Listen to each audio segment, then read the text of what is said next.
안녕하세요. 저는 오늘 곤충계통 분류학이란 주제를 가지고 강연을 할 이승현이라고 하고요. 곤충학자입니다.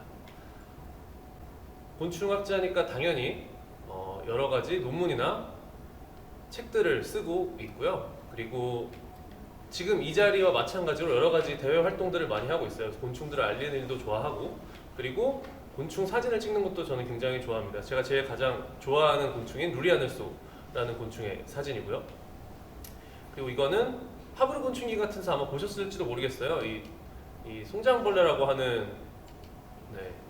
곤충인데, 이 송장벌레는 시체를 먹고 사는 애들이고, 시체를 먹으면 이제 그 근처에 진드기나 응애 같은 친구들이 많이 있어요. 그래서 이런 응애랑 같이 찍힌 사진입니다. 그리고 이건 다들 아시죠? 모기. 모기가 물속에서 번데기가 우화를 해서 바깥으로 나오는 장면이고요. 그리고 진딧물이라는 곤충을 아시는지 모르겠는데, 진딧물 이렇게 생긴 진딧물인데, 아주 작아요. 한 2mm, 1mm 정도 되는 곤충인데, 그 곤충을 기생해서 그 내부를 먹고 사는 기생벌이 있어요. 그래서 걔네가 몸 밖에다 알을 낳으면 걔네가 이제 애벌레가 안에서 몸 내부를 다 먹고, 이렇게 보시는 것처럼 안에서 벌 어른이 돼서 밖으로 뿅 하고 나가는 이런 장면을 제가 이제 어른이 된 걸 가져와서 이제 하나하나 뜯어가지고 사진을 찍은 거죠. 그래서 이런 사진들도 찍고 있고요. 그래서 아무튼 오늘 곤충 계통 분류학에 대해서 이야기를 하러 왔다, 이런 얘기입니다. 제가 이렇게 저는 곤충학자고 곤충 계통 분류학이라는 걸 연구하고 있답니다 라고 말씀을 드리면은, 사람들이 일단 첫 번째 곤충학자라는 게 실제로 있는 직업이니, 그리고 곤충 계통 분류학, 곤충학 도대체 무슨 연구를 하는 거니, 이런 걸 많이 물어보시고는 해요. 실제로 저희 어머니께서 저한테 너는 곤충의 다리를 연구하니? 너는 곤충의 뭐 털을 연구하니? 뭐 이런 말씀을 물어보시더라고요. 그래서 이거 내가 사람들한테 언젠가는 이게 뭐 하는 건지는 최소한 좀 알려줘야겠다는 생각을 하고 있었던 차에 이렇게 기회가 돼서 곤충계통 분류학에 대한 이야기를 하게 됐습니다. 그래서 오늘 강의는 약간 덜 정확할 수 있지만 좀 이해하기 쉬운 방향으로 강의를 진행을 하려고 해요. 아무래도 많은 분들이 듣는 강의일 거라고 생각을 해서, 그래서 쉽게 가보도록 하겠습니다. 곤충계통 분류학이라는 이름을 보시면 아시겠지만 당연히 이거는 세 개로 나눌 수 있어요. 곤충, 계통학, 분류학, 이렇게 세 개의 단어가 모인 합성어입니다. 그래서 각각을 조금 살펴보면은 이제 전체적인 그림이 그려질 거예요. 곤충계통 분류학은 어떤 건지. 그래서 곤충에 대해서 살펴보고, 계통학에 대해서 살펴보고, 그리고 분류학에 대해서 살펴보겠습니다. 먼저 곤충에 대한 이야기. 곤충은 아까 갈로아 작가님이 잘 이야기를 해주셨지만 굉장히 다양해요. 그래서 뭐 전 세계에 있는 모든 생물, 우리가 알고 있는 뭐 개, 고양이, 원숭이, 뭐 개구리, 새우, 또 뭐 있을까요? 식물, 풀, 박테리아 이런 것까지 다 합쳐서 전체 모든 생물의 절반을 차지하고 있는 굉장히 다양한 생물체입니다. 그리고 이 강의를 들으시는 분들은 다들 아시겠지만 뭐 머리, 가슴, 배로 나눠져 있고, 더듬이 한 쌍, 날개 두 쌍, 다리 세 쌍. 그래서 거미는 날개도 없고 다리도 많으니까 곤충 아니고, 지네는 날개 없고 다리 많으니까 곤충 아니고, 뭐 이런 것들은 다 알고 계실 거라고 생각을 해요. 저는 이 다양한 곤충들 중에 하늘소라고 하는 곤충을 연구를 합니다. 제가 하늘소라고 말씀드리면 당연하게도 장수 하늘소 하나만 생각을 하시겠지만 전 세계에 35,000종의 하늘소가 있어요. 그리고 전 세계에 있는 지구상의 모든 생물이 100만 종이라고 생각을 하면은 생물 전체의 3% 정도를 차지하는 굉장히 다양한 어떤 곤충이라고 할 수가 있습니다. 우리나라에는 참고로 350종류의 하늘소가 있습니다. 자, 하늘소 사진들을 좀 보고 가시면 좋겠죠. 이거 하늘소는 남녀노소 다들 꽤 좋아하시는 그래도 예쁜 곤충 중에 하나니까요. 뭐 무늬소중 하늘소, 애호랑 하늘소, 여기 뒤에가 보시면은 여기 더듬이가 훨씬 길어요. 앞에 친구보다. 보시죠? 그리고 몸이 뭔가 조금 더 얄쌍하게 생겼잖아요. 뒤에 친구가. 그래서 뒤에가 수컷, 앞에가 암컷입니다. 이렇게 해서 막 앞뒤로 왔다 갔다 하면서 구애도 하고 짝짓기도 하고 뭐 이렇게 하기 바로 직전에 사진이에요. 그리고 뭐 뽕나무 하늘소, 뭐 이런 아까 보여드렸던 누리 하늘소, 이런 여러 종류의 하늘소들이 있습니다. 그리고 이제부터는 애벌레가 나올 건데, 하늘소는 완전 변태를 하는 곤충이에요. 아까 85%가 완전 변태를 한다라고 했는데, 알, 애벌레, 번데기, 성충 이렇게 4개의 단계를 갖고 있는 완전 변태 곤충입니다. 그래서 애벌레가 나올 거니까 뭐 징그러울 것 같으신 분은 스킵을 해주시면 될 것 같아요. 자, 하늘소 애벌레고요.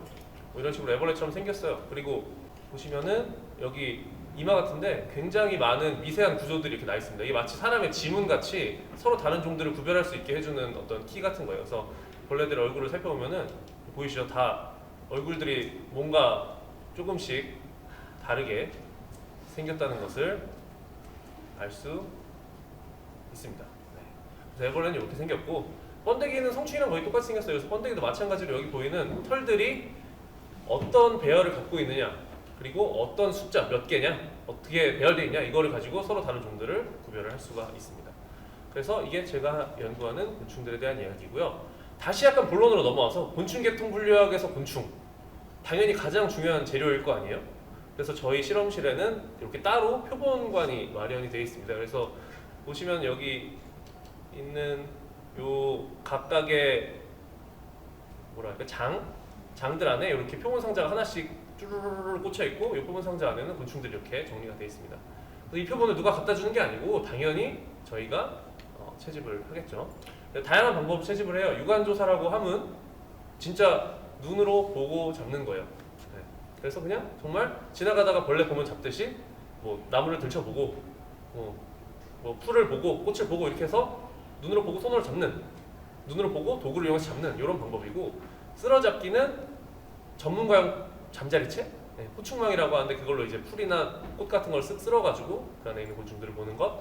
곤충이 놀라면 바닥으로 툭 하고 떨어지는 성질이 있거든요. 그래서 이렇게 밑에다가 천을 대놓고 탕탕탕 치면은 곤충들이 놀라서 떨어져서 그 천 위에 올라온 곤충들을 채집하는 방법이 있고, 그리고 뭐 버스 정류장 이런 데서 막 벌레들 막 날파리도 날아다니고 이런 거 보실 건데, 그게 뭐냐면 곤충이 빛에 보이는 성질이 있어요. 주광성이라고 하는데, 그래서 그 성질을 이용을 해서 산속에다가 불을 켜놓으면 온갖 벌레들이 다 날아오는 등화 채집 방법도 있습니다. 그래서 이런 방법들로 한국에서 그리고 전 세계에서 채집을 많이 하고 있어요. 그래서 여기는 이제 강원도에 보시면 제가 보여요. 네, 보이시죠? 네. 네. 그래서 이 벌채목을 쌓아놓으면은 이 벌채목의 냄새를 맡고 하늘소들이 그 벌채목으로 날라옵니다. 그래서 뭐 짝짓기도 하고 산란도 하고 뭐 싸우기도 하고 그렇게 하는데, 그래서 그 벌채목을 쌓아놓은 데 갔던 장면이고, 이거는 라오스 정글 안에서 보시면 여기 요거 보이시죠? 요게 아까 전에 그 말씀드렸던 털어잡기 할 때 밑에다 대는 그 천이에요. 그래서 위에 툭툭툭 치면은 저 위에 이제 벌레들이 떨어지는. 그리고 이제 뭐 미얀마 마을, 이렇게 이건 뭐 서비스 컷입니다. 미얀마의 예쁜 아이들, 네, 저의 추억, 네, 이런 것들이고, 제가 찍은 사진이고, 네. 이 사진은 미얀마에서 이제 비가 너무 많이 와가지고 더 이상 올라가려고 하는데 이제 갈 길이 이제 도로 사진이 안 좋다 보니까, 네. 그래서 이렇게 사람들끼리 뒤에서 막 밀었어요, 열심히. 이 보이시죠, 요거? 네. 이거 보이시죠? 네, 열심히 밀어가지고 했는데 결국 못 올라가고, 네. 즐거운 추억으로 남았던, 아무튼 전 세계를 돌아다니면서 채집을 하고 있다, 이런 이야기고요. 이것도 뭐 많은 분들이 보셨을 수 있어요. 이게 뭐 뱀이야? 뭐 이렇게 물어보시는 분들이 있는데, 뭐야 이게? 무슨 사진이야? 하는데 보시면 이게 보이시나요? 네, 나방이에요. 이 나방 한 마리가 지금 이렇게 약간 이렇게 붙어 있는 거죠, 저한테. 일단 세로로. 그래서 뭐 가장 큰 한 산노의 나방인가? 뭐 아무튼 그런 종류고요. 요 사진의 포인트는 요것도 있는데, 요 뒤에 보면은 나방 지옥이죠. 그래서 여기에 모여 있는 곤충 중에 저희가 조사해야 되는 곤충들을 채집을 하고, 그리고 이런 식으로 정리를 하고 표본을 만들어서 보관을 하는 겁니다. 그래서 저희가 갖고 있는 모든 표본들은 거의 다 뭐 대출을 받는 것도 있지만 대부분 다 저희가 채집을 해서 연구를 진행을 하고 있어요.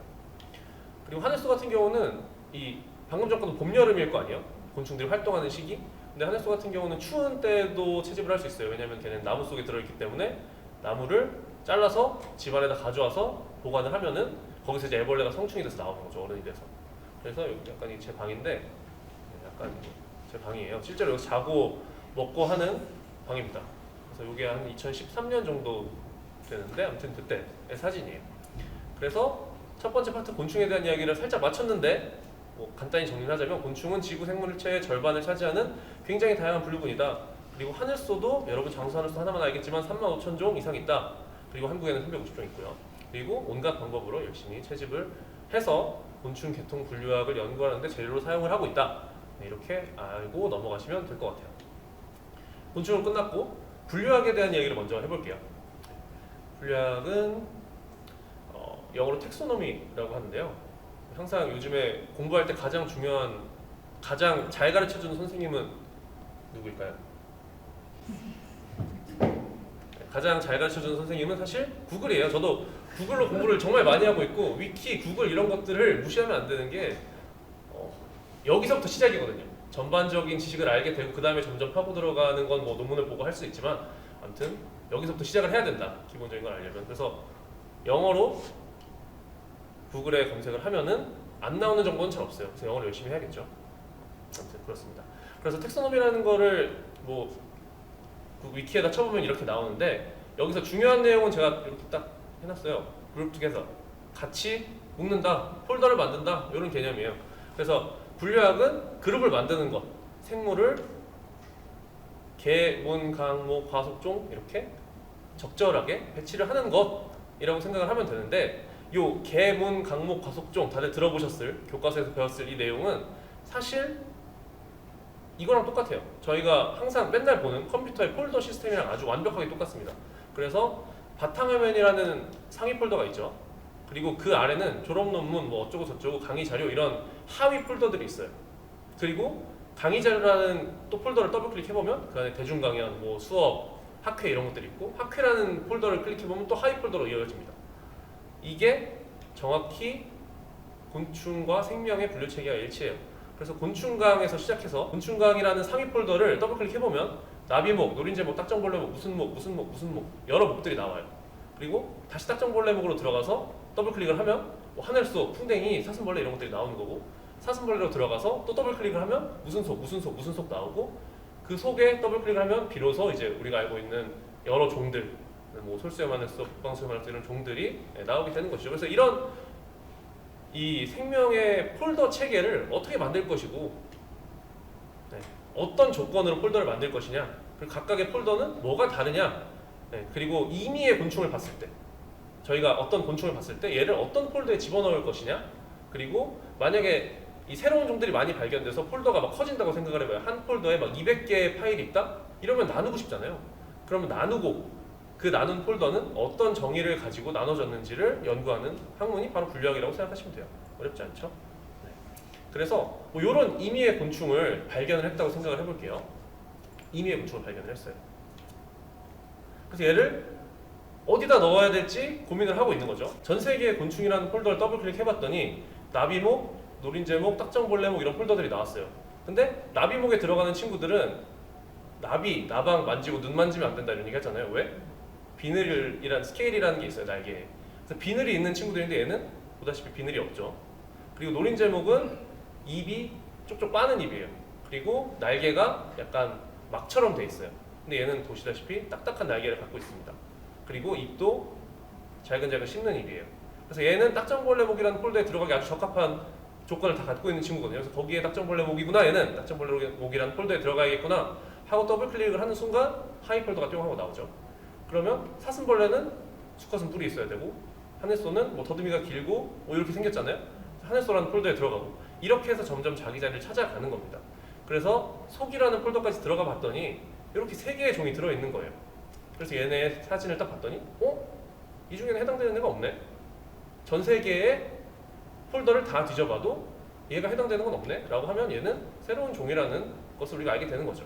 그래서 이런 거를 신종이라고 하고 전 세계에서 그 누구도 발견하지 못했던 것을 신종이라고 하고 우리나라에서만 발견 안 됐고 외국에 있는 것을 기록이 안 된 종이라고 해서 미기록종이라고 해요.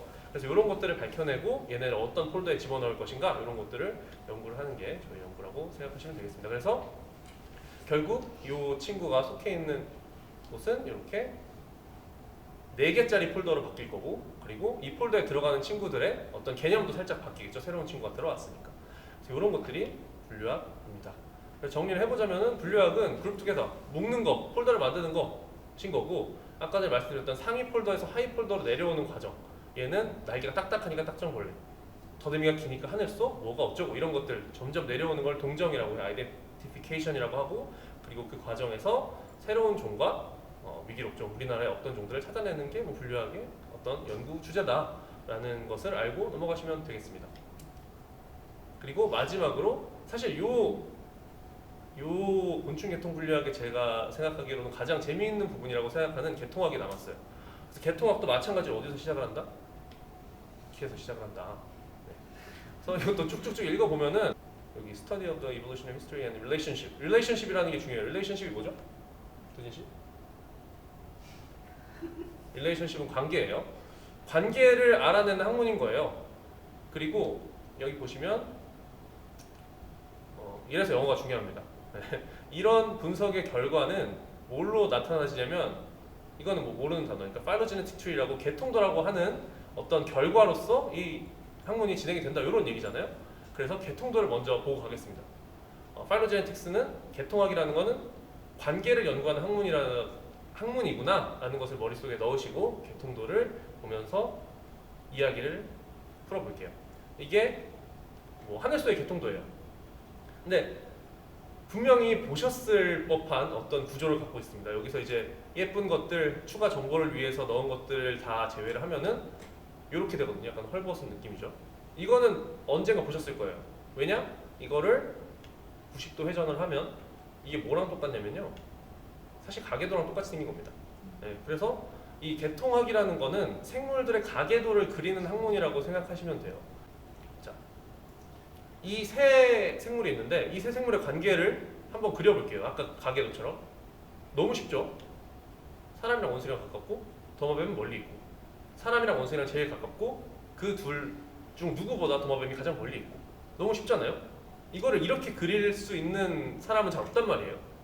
이렇게 되진 않겠죠. 네. 근데 이게 두 마리만 더 들어와도 이 가깝고 먼 관계를 정확히 어떻게 그릴 것인가에 대한 물음표가 생겨요. 왜냐면 사람이랑 원숭이랑 곰이 더 가까울까 아니면 곰이랑 토끼랑 둘이 더 가까울까 경우의 수가 너무 많기 때문에 그래서 이렇게 점점 복잡해지는데 이런 걸 해결하기 위해서는 우리가 그럼 쉬운 걸 했을 때 어떻게 생각을 했길래 그런 결론을 이끌어냈을까를 보면 되거든요. 그래서 처음엔 어떻게 했더라? 이거를 한번 되짚어 보겠습니다. 아마 이런 생각이 머릿속으로 슉 하고 지나갔을 거예요. 너무 빠르고 너무 당연한 거라서 우리가 느끼지 못했을 건데 뭐냐면 여러 가지 뭐 뼈가 있나 없나 털이 있나 없나 알을 낳냐 새끼를 낳냐 꼬리가 있냐 없냐 이런 것들을 뭐 yes, no, 0, 1 뭐 이런 식으로 표시를 해서 이렇게 표시를 해본다고 하면은 사람이랑 원숭이는 하나, 둘, 세 개가 같네. 그리고 원숭이랑 도마뱀은 하나, 두 개가 같네. 사람이랑 도마뱀은 하나만 같네. 그래서 세 개가 가까운 애들이 가장 가까운 애들. 그리고 나머지는 옆으로 띄어낸다. 이런 어떤 논리를 가지고 진행을 하는 거예요. 근데 만약에 우리가 요 털이랑 알이라는 이 요소를 빼고 봤다고 생각을 해보죠.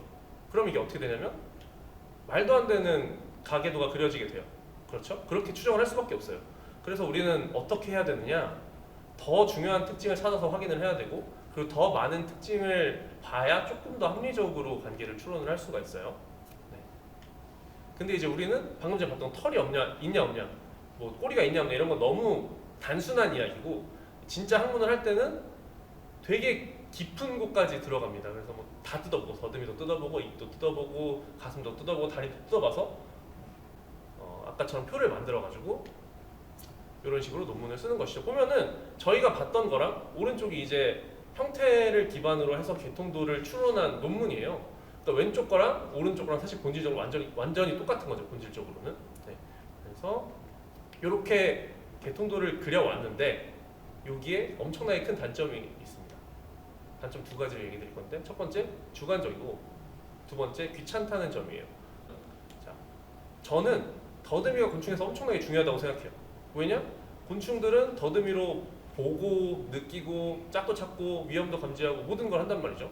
근데 아까 갈로아 작가는 날개가 엄청 중요하다. 왜냐? 날개가 진화에 엄청난 그 키 팩터이기 때문에 그러면 이제 저는 더듬이에서 100개의 특징을 봐요. 더듬이의 털이 몇 개고 더듬이가 어떻게 생겼고 더듬이가 어디 달렸고 이런 걸 100개를 보고 갈로아 작가는 날개에서 100개의 특징을 봐요. 심액은 어떻게 생겼고 어디에 달려있고 앞날개가 딱딱하니 안 딱딱하니 뭐 이런 것들을 봐요. 그러면 둘이 만든 개통도는 당연히 서로 다른 거가 될 수밖에 없어요. 이렇기 때문에 주관이 아주 깊게 들어간다는 이야기입니다. 그리고 두 번째 아까 봤듯이 다 뜯어봐야 하는 형태들을 우리가 본단 말이죠. 그거를 100마리에서 100개만 봐도 10,000개를 다 뜯어봐야 돼요. 이게 얼마나 귀찮은 일이겠어요? 이게 귀찮다는 이야기입니다. 근데 이거를 쉽게 해결해 줄 수 있는 방법이 DNA를 이용하는 거예요. DNA를 이용하면은 내가 뽑아도 똑같은 정보가 나오고 당신이 뽑아도 똑같은 정보가 나오니 굉장히 주관이 배제되고 그리고 두 번째 한 번에 100개, 1000개, 10,000개, 10만 개, 100만 개의 정보들을 얻을 수 있으니 귀찮지도 않기 때문에 요즘에는 DNA로 이렇게 개통도를 그리고 있습니다. 자, 이제 개통도를 어떻게 그리는지는 알았어요. 그럼 이제 이런 느낌이 들 거예요. 그래서 개통도로 어떤 걸 할 수 있느냐, 어떤 의미를 갖고 있느냐 이런 생각을 할 수 있겠죠. Central to understanding 어쩌고 저쩌고 생명의 많은 것들을 이해하는데 중심이 되는 이야기다라는 거예요. 개통학이라는 게. 그러면 어떻게 얘가 중심이 될 수 있는지를 몇 가지 예로 생각을 해보겠습니다. 아까 전에 제가 가계도 얘기를 했잖아요. 그래서 가계도를 가져왔어요. 쉽게 이해하기 위해서. 자, 할머니, 할아버지가 있고 엄마, 아빠가 있고 나와 동생이 있고 할머니, 할아버지의 자식인 삼촌이 있습니다. 근데 이제 시간이 지나서 할머니, 할아버지랑 엄마, 아빠가 뭐 세상에 안 계셔요.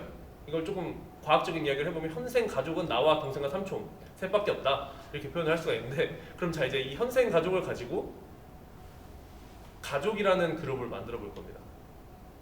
나와 동생을 가족이라고 보고 삼촌을 가족이 아니라고 할 수 있어요. 왜냐면 보통 이 어린이들이 설명을 할 때 저희 가족은 뭐 엄마, 아빠, 동생, 저 이렇게 있습니다 뭐 이렇게 하잖아요. 좁은 의미의 가족으로 봤을 때 나와 동생만 가족으로 생각하고 삼촌은 좁은 의미의 가족은 아니야 라고 생각할 수 있죠. 그리고 넓은 의미의 가족으로 삼촌을 같은 가족이라고 생각할 수 있어요. 할머니, 할아버지, 뭐 삼촌, 이종, 사촌 뭐 다 우린 가족이에요 이렇게 표현할 수 있잖아요. 네. 하지만 요렇게 나누는 건 뭔가 이상해요. 나랑 동생은 분명히 가족이어야 되는데 내가 빠져있고 동생이랑 삼촌만 가족으로 돼 있어. 이상하잖아요. 이렇게 돼 있는 그룹을 뭐 과학적으로는 파라파일레틱, 직계통군이라고 하는데 여기서는 중요하지 않고 그냥 이상한 그룹이다. 근데 이 가족 같은 경우는 시작점에서 해서 빠져있는 게 있어요. 바로 내가 빠져있죠. 그래서 이게 이상한 그룹이라는 거예요. 이게 파라파일레틱이라는 직계통군이라는 그룹인데 가장 대표적인 예로 요게 있습니다. 자, 파충류라고 하면 어떤 것들이 떠오르죠? 제가 할게요. 도마뱀, 뭐 거북이, 악어 뭐 이런 것들을 파충류라고 생각할 거예요. 이게 DNA랑 여러 근거들을 가지고 만든 파충류와 그리고 파충류의 친척인 친구들의 개통도예요. 이걸 보시면 자, 우리가 알고 있는 파충류는 거북이, 뱀, 도마뱀, 악어 이걸 파충류라고 그룹을 지어서 부르고 있어요. 근데 이거는 아까 봤던 이 폴더 시스템이랑 사실 똑같아요. 시작점에서 모두를 포함해야 합리적인 그룹인데 시작점에서 조류라는 친구가 빠져 있어요. 맞죠? 그래서 이상한 그룹이에요. 똑같이. 그래서 지금은 진짜 파충류라는 폴더 안에는 새가 들어 있습니다. 실제로. 많은 분들이 이렇게 생각 안 하시겠지만 그래서 역시 위키를 가서 확인을 해보면 파충류의 개통수는 아래와 같다. 어쩌고 저쩌고 저쩌고 조각, 새, 에이비안들이 들어 있습니다. 그래서 이렇게 그 개통도는 분류 체계, 폴더를 만드는데 결정적인 근거를 가져다주는 학문이라고 할 수 있어요. 그리고 두 번째는 이걸로 시작을 해볼게요. 뭐 같아요? 초파리. 한 반쯤 맞았어요. 왜냐면 이거는 초파리도 뭐 개미도 거미도 아니고 사실 과시파리라고 하는 벌레 파리의 날개 무늬예요. 근데 이걸 딱 봤을 때 아니 이게 그러니까 모두가 느꼈을 그 감정 있죠. 이게 말이 돼? 저렇게 곤충 같은 게 여기 있을 수 있어? 라고 생각을 하잖아요. 보시면 그냥 뭐 거의 개미예요. 네, 그렇죠? 그래서 얘를 이제 ant mimicking tapered fly 뭐 이렇게 검색을 하시면 나옵니다. 근데 아무튼 이게 너무나 신비하다는 느낌이 든단 말이죠. 이것만 딱 보면. 근데 이제 개통학적인 해석을 가져와 볼게요. 이 친구들의 여러 친척들을 모아서 개통도를 그린 후 폴더를 나눠봤어요. 그러면 이런 폴더 그룹핑이 생깁니다. A그룹, 이게 정확한 그룹은 아니지만 제가 임의로 나눈 거예요. 이해를 돕기 위해서. A그룹이 있고 B그룹이 있어요. 그래서 애초에 우리가 말도 안 된다고 생각했던 이 개미같이 생긴 무늬가 사실은 뭔가 점진적으로 발생할 수가 있겠네 라는 어떤 힌트를 얻을 수가 있다는 것이죠. 그리고 이것도 마찬가지로 점진적으로 발생했고 얘가 점진적으로 발생했는데 얘가 점진적으로 발생하지 못할 이유는 뭐야? 라는 생각을 할 수가 있다는 것이죠. 만약에 우리가 아까 봤듯이 분류 체계가 제대로 안 돼 있고 개통학적인 어떤 해석이 없어서 얘네 둘만을 딱 봤다면 이거는 뭔가 있다 이렇게 생각을 하겠지만 네. 그리고 만약에 폴더가 굉장히 엉망진창으로 돼 있어요. 이렇게 폴더가 돼 있다면 아까 같은 해석을 하기가 힘들겠죠. 왜냐하면 서로 먼 애들이 그냥 알아서 이렇게 어떻게 생겼나 보다 이렇게 생각을 할 수가 있으니까. 네. 그래서 이런 의미에서 개통학이 이런 어떤 모든 생물학의 중심이 되는 이야기구나 라는 생각을 할 수가 있는 것입니다. 네. 그래서 저희가 오늘 세 가지에 대한 이야기를 했어요. 곤충, 개통, 분류학인데 곤충 따로, 개통학 따로, 분류학 따로 했습니다. 그래서 정리를 해보자면 곤충은 생물의 50% 이상을 차지하는 굉장히 다양한 분류군이고, 그리고 다양한 방법으로 저희는 채집을 하고 있고, 한해수는 350종 한국에 있고 전 세계 35,000종 예쁜 곤충이다. 그리고 개통학은 릴레이션십, 관계를 밝히는 것이고 생명의 가계도를 그리는 것이고 생명을 이해하는 데 어떤 센트럴한 중심적인 역할을 하고 있다. 분류학은 폴더를 만드는 것, 그룹 투게더 신종이랑 미기록종을 밝혀내는 학문이다 라고 생각하고 넘어가시면 이제 곤충 개통 분류학이 뭘 하는 건지는 어디 가서 말씀을 하고 다니실 수 있겠죠? 끝입니다. 고맙습니다.